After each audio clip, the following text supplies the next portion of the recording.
Welcome to 學街道，都係收睇我哋湯圓爸媽的日本記錄。Hello， 大家好啊，我係湯圓爸。咁嚟到北海道嘅秋天啦，就梗係要去食蟹啦。咁之前呢，我哋都有片介紹過，就係喺博野附近幾間食蟹嘅地方，例如冰雪之門啦，仲有杉之木啦，仲有蟹本家系列嘅蟹遊亭。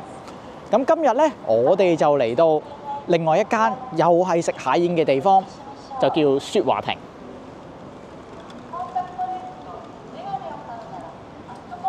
咁好多網友咧都會揀呢一間雪華亭咧嚟做 second choice 嘅。點解呢？因為其餘嗰幾間蟹本家、蟹家同埋冰雪之門都比較難 book 位啦。呢一間雪華亭咧係喺咁多間之中咧，算係比較易 book 位嘅其中一間。咁所以好多遊客都會揀嚟做 second choice。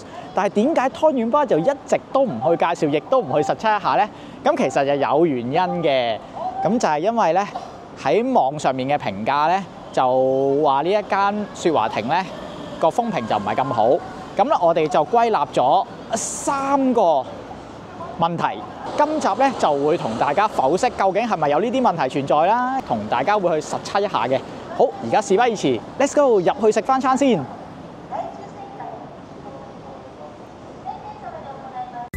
如果你仲未訂閱我哋頻道嘅話咧，就快啲訂閱翻啦！仲有唔好唔記得 follow 我哋 Instagram 同埋 Facebook 啊！由湯圓爸媽主理嘅 Go to 學街道 Travel 正式上線啦！如果嚟到北海道旅遊有需要機場接送、包車或者訂製行程計劃等等嘅話呢，就可以上返我哋嘅網站 www.學街道 .com.hk 瀏覽詳情啦！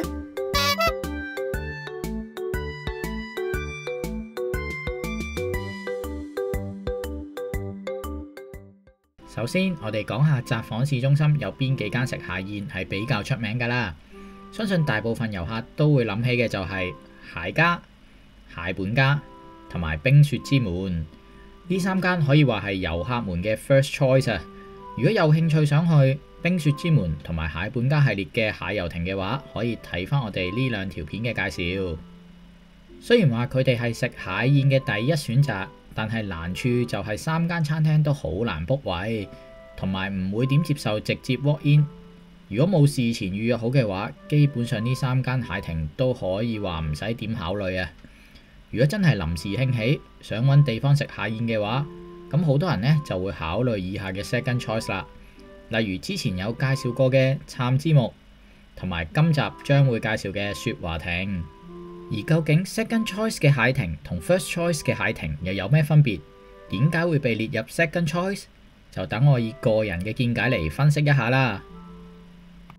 首先 first choice 嘅3間餐廳都係規模比較大嘅老字號名店，淨係以座位數目去計，最少嘅冰雪之門都有320個位，最多嘅蟹家直頭有550個位啊！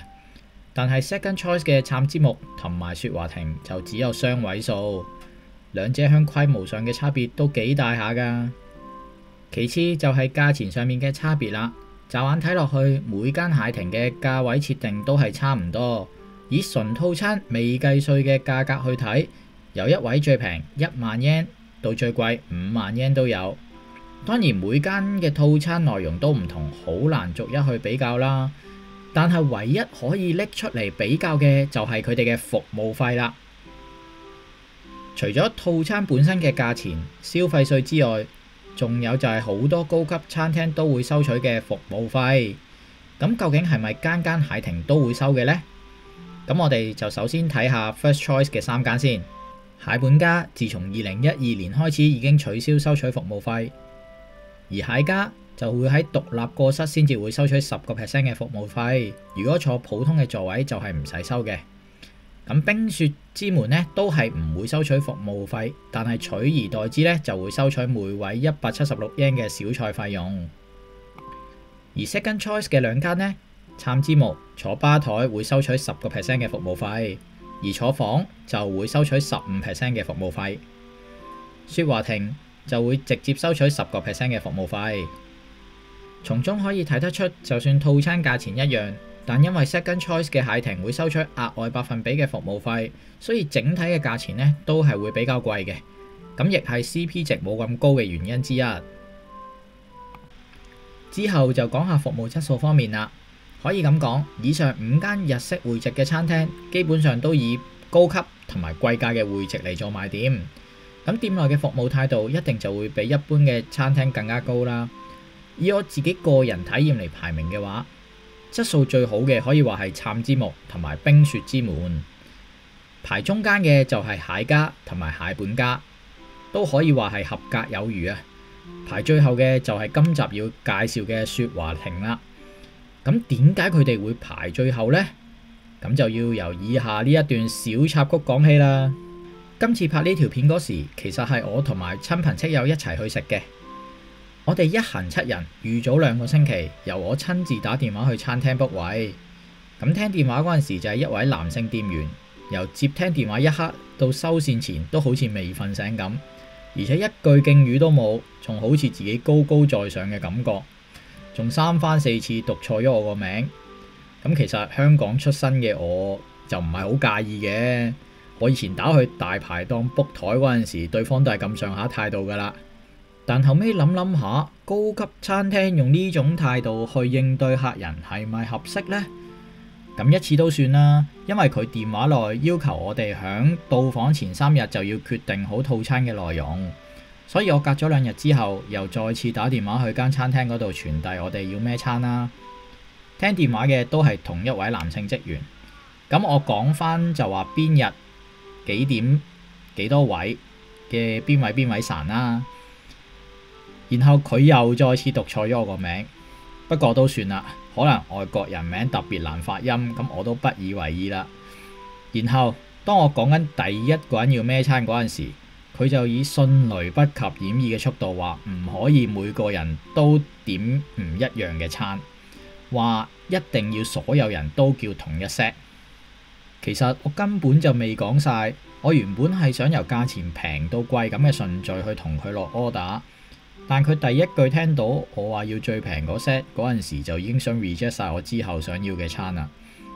咁其實叫最平嗰 set 嘅只有一個人，其他幾位呢都係分別叫咗佢哋自己店內最推薦同埋最有人氣嘅中價位套餐。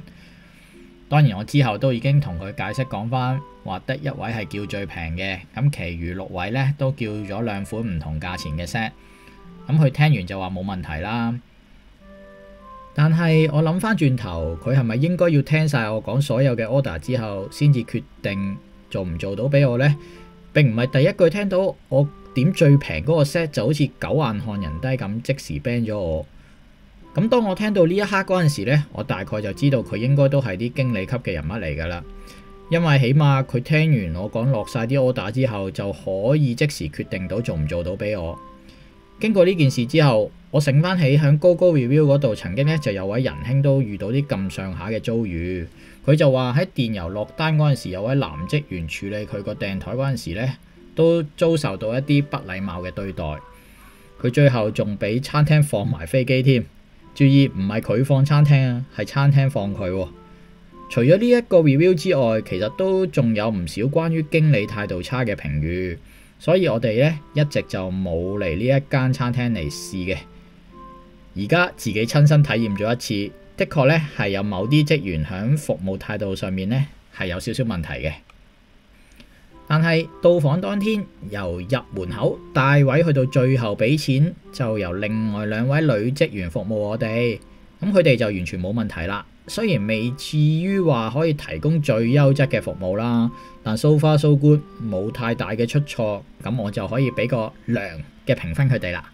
最後就係食物質素方面啦。今次我哋2個人呢，就叫咗一個最平嘅水雲，同埋佢哋最有人氣嘅水林。呢2個 set 嘅最大分別就係睇下你想唔想食雪場蟹。水雲嘅構成基本上就以松葉蟹同埋毛蟹為主。而水林呢，就係除咗松葉蟹同埋毛蟹之外，仲有多2味雪場蟹腳嘅料理。水雲啦就啱啲冇咩要求，但係又想試下食蟹宴嘅朋友。而水林呢，就可以一次過試晒北海道三大蟹啦。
好，同大家啱啱食完呢個雪華亭啦，咁大家係咪好想知道湯圓花嘅感想呢？嗱，雖然今次咧拍片就冇咁多出樣嘅地方啦，因為有少少唔係咁方便嘅拍起上嚟，咁但係唔緊要，我照樣可以同大家講翻我哋食呢一餐嘅感想嘅。咁之前講過幾個問題啦，就係話服務態度差啦，同埋個 CP 值唔高啦，同埋就係話個上菜時間非常之好 rush 啦。咁我自己個人嘅體驗咧，喺個服務態度上面咧，其實完全冇問題嘅。由入門口 serve 我哋去到最後為止咧，其實都好專業。咁當然中間咧就會有少少我覺得唔達標嘅地方啦，就好似解釋一啲酒俾我哋聽嗰陣時咧，咁就將一啲日本酒嘅烈度同埋甜度就搞錯咗啦。呢一樣嘢咧，咁啊會係扣咗少少分嘅。大致上咧，整體嚟講，我覺得咧都係合格有餘。而呢一個上菜嘅時間好 rush 呢一方面咧，我覺得咧就完全冇問題喎。我哋人數都算比較多啦，每個人都唔可以話係上唔同嘅 course。我哋7個人咧就叫咗3款唔同嘅 course， 咁但係佢哋上菜嘅時間咧都因得非常之好，唔會喺我哋食緊某啲嘢嗰陣時就好 rush 咁樣上咗第二樣嘢。咁大概咧都會係喺我哋差唔多食晒同一款菜之後先至會上第二款，亦都唔會令到啲菜凍咗啦，或者係令你感覺到好緊迫啲時間。咁呢一個咧，我覺得都係值得讚賞嘅地方嚟嘅。咁最後啦，就係 CP 值嗰方面。咁我覺得咧，你話佢係咪 CP 值爆燈咧？咁我覺得未算，但係佢哋嘅價錢絕對可以係比得上佢哋嘅質素嘅，可以係成正比嘅。咁雖然話佢哋未必話會係最平 provide 到最高嘅質素俾你，但係佢哋每一個 course， 好似我湯圓吧叫最平嗰個水雲啦，食得非常飽之餘，我覺得咧係所有嘅蟹都有翻咁上下嘅質素，並唔係話係俾啲流嘢嚟嘅。咁所以呢一點咧，我覺得係又係另一個非常之值得稱讚嘅地方啦。湯圓媽食嗰個人氣 No.1 嘅水淋咧，除咗有我哋嘅即係我啱啱叫嗰個水雲 course 嘅松葉蟹同埋毛蟹之外咧，仲多咗幾個雪場蟹嘅料理。聽翻湯圓媽講都係非常之唔錯嘅個 quality， 係拍得住冰雪之門嘅。咁呢一個雪華亭咧，喺比我想象之中咧係更加值得推薦俾大家嚟試一試嘅。咁如果大家真係話book 唔到札幌三大蟹亭，即係冰雪之門啊、蟹街或者蟹碗街嘅話咧，咁呢一間雪華亭，我覺得都係一個非常之值得大家去考慮嘅一間鋪頭嚟嘅。另外，我哋呢個 Go to Hokkaido Travel 正式上線啦！如果大家嚟到北海道有需要機場接送、札幌包車或者定製行程嘅話，咁就上翻我哋嘅網站 www.hokkaido.com.hk 瀏覽詳情啊！咁今集嘅介紹就到此為止啦。如果大家中意我哋呢條片嘅，希望大家俾個 like 支持我哋啊！如果對我哋嘅影片或者頻道有任何嘅意見，或者有想我哋介紹嘅地方嘅話，都非常之歡迎大家留言俾我哋㗎。如果想睇更加多北海道同埋日本其他地區嘅旅遊資訊，咁就唔好唔記得訂翻我哋湯圓爸媽的日本記錄啦。Thank you，多謝晒大家，下集再見，拜拜。